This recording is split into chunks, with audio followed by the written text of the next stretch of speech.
Hi there! Welcome to my video. This is Ronald Mokoro and I'm going to discuss complex trigonometric functions. So to start, let's recall first our Euler's formula because Euler's formula will be used to define the different complex trigonometric functions. So Euler's formula, we have e to the ix is equal to the cosine x plus I sine x. Similarly, if we have e raised to negative ix, that is just cosine of negative x plus I sine of negative x. So this one, if we take note this one, we have the identities for cosine negative x, which is equal to just the cosine of x, and the identity for sine of negative x, that is equal to the negative sine of x. So this is 1 minus I sine of x. So this is now our e to the negative ix. This will be our second equation. Now using this, we can derive the trigonometric identities for sine x as a combination of this exponential function. So sine x, if we take note from equation 1, let's start with, instead of sine x, let's start with the cosine x. So cosine x is equal to this is from 1. So cosine x is equal to e to the ix minus I sine x. Okay, that is from our equation 1. So now, what we're going to do is we are going to look for what is our sine x. So let's put it somewhere below here. Sine x is equal to, so taken from here, equation 2 from, let's start here from equation 2. So we have equation 2, we have negative sine, we have negative sine x, let's have that one, is equal to e to the negative ix minus the cosine of x. Or just simply, if we take the negative of this one, this is just simply I sine x, which is equal to e to the negative ix. Okay, so negative, this become negative, this become positive cosine x. So we have I sine x is equal to the negative e to the ix plus cosine x. So we can substitute that one here. So let's name this one as our equation 3. So we will have here e to the ix minus, what is our I sine x? That is e to the negative ix plus, that's negative, so we take the negative, plus the cosine x. So we have, simplify, we have e to the ix, then distribute the negative, so this will become positive e to the negative ix, this become minus the cosine x. Okay, this is our cosine x. Now we can simplify that one further. So may I erase this one here from the bottom?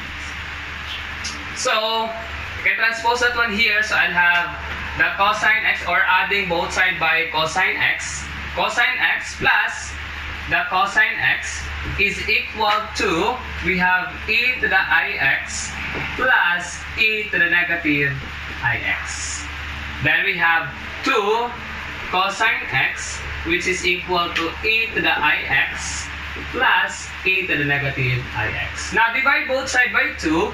So we have now cosine x as a combination of exponential function. We have e to the ix plus e to the negative ix over 2. So we have now our cosine x. Now to derive our sine x, so we can use, okay, so we can use again both expression, both equation 1 and 2.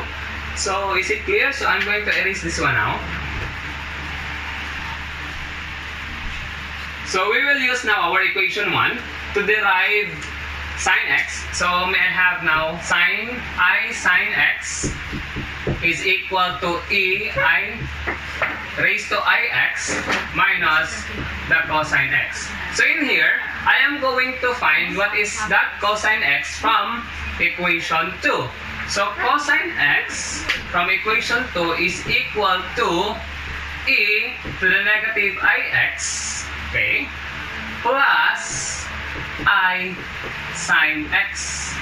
And that would give me also, I have here, so this will be my cosine x. So I'm going to substitute this one to my cosine x. And that would give me e to the ix minus, what is my cosine x? That is e to the negative ix plus I sine x. So now we have that one. And that would give me e to the ix minus e to the negative ix minus I sine x. Take note, this is I sine x.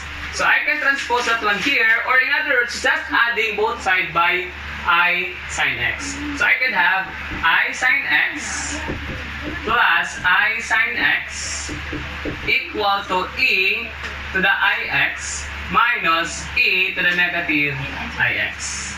And that would give me this one. I have 2i sine of x is equal to e to the ix minus e to the negative ix. So in that case, I can divide both sides of the equation by 2i.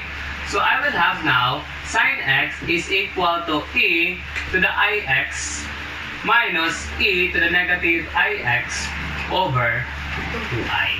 So this is now my sine x in terms of the exponential, the linear combination of exponential functions. So based on that, so if we recall, okay,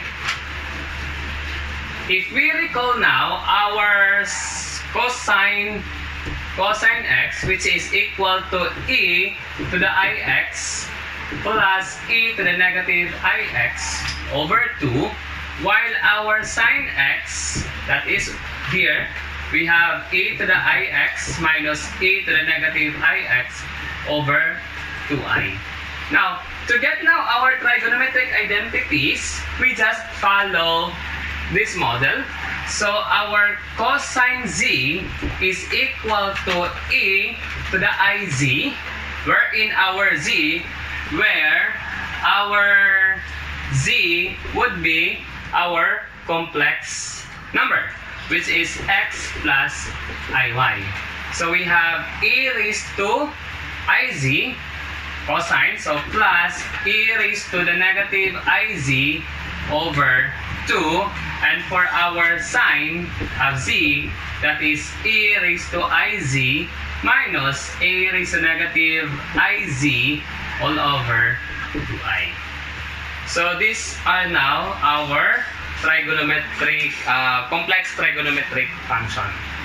So I hope that you've learned with these informations, and see you on my next video.